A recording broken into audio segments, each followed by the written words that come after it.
Le cirque Roger Lanzac joue les prolongations près du stade de Dillon pour le plus grand bonheur des enfants et des grands qui ont gardé une âme d'enfant.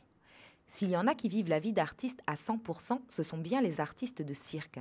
Jongleurs, équilibristes, acrobates, trapézistes, ils pratiquent pour certains plusieurs disciplines, sans compter toutes les tâches du quotidien dont ils se partagent tous la charge.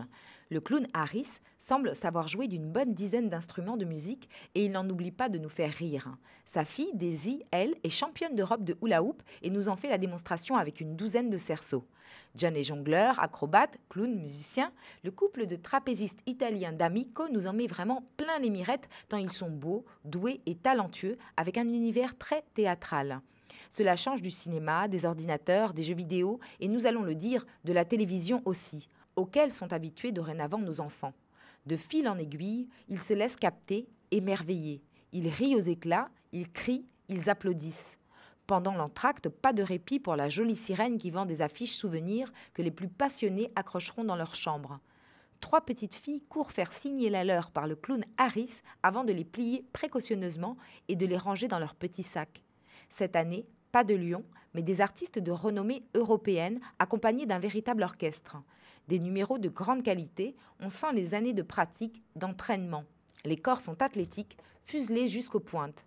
Pour la plupart, ils sont nés et ont grandi sous des chapiteaux et le cirque coule dans leurs veines.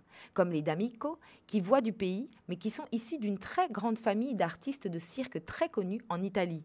Le charme de Carlo D'Amico et son univers épique quand il s'élève dans les airs avec son tissu est tout à fait spectaculaire. Le cirque Roger Lanzac prolonge son séjour en Martinique d'une dizaine de jours. Ils seront donc à Dillon jusqu'au 4 mai avec une représentation chaque jour à 17h sauf le lundi et une représentation de plus le samedi à 20h. Ensuite, toute cette belle troupe s'envolera pour la Guadeloupe où elle poursuit sa tournée antillaise pour quelques semaines. On sort du cirque les yeux écarquillés, totalement dépaysés.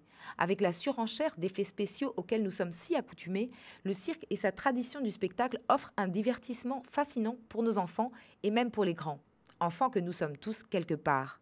Cette dame n'avait sans doute pas prévu de se retrouver au milieu du chapiteau en train de faire le clown avec un casque de moto sur la tête, mais au bout de 5 minutes, elle se prend au jeu et rit tout bonnement.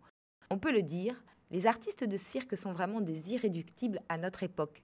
Passionnés et professionnels, ils ont fait du spectacle leur métier, leur vie. Profitons-en.